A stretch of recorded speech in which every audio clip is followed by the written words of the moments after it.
আপনার সাথে কিন্তু আমার বিয়ে হওয়ার কথা ছিল না। আপনার সাথে আমার বিয়ে একটা অ্যাক্সিডেন্ট।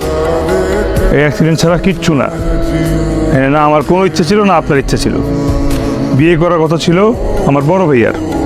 সে একটা গ্রামের খ্যাত মেরে বিয়ে করবে না দেখে বিয়ের কথা শুনে ভাগছে।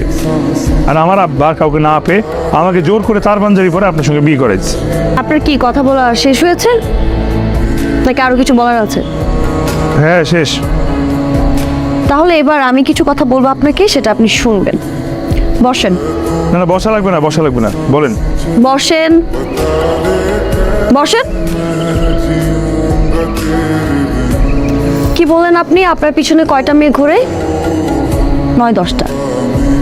আর আমার কথা শুনুন, আমার গ্রামের এবং আমার আশেপাশের যত গ্রাম আছে সেখানকার যত স্মার্ট এবং স্ট্যান্ডার্ড ছেলে, সুন্দর ছেলে, ভালো ফ্যামিলির ছেলে আমার জন্য আমার বাসার সামনে লাইন ধরে দাঁড়িয়ে থাকতো শুধু আমাকে এক নজর দেখার জন্য, এবং সেটাও মাঝে মাঝে দেখতে পারতো না। আর আমি তো দেখা দূরের কথা, আমি জানিও না কে।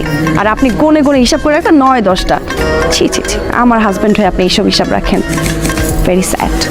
আসছে আমার কাছে কাল।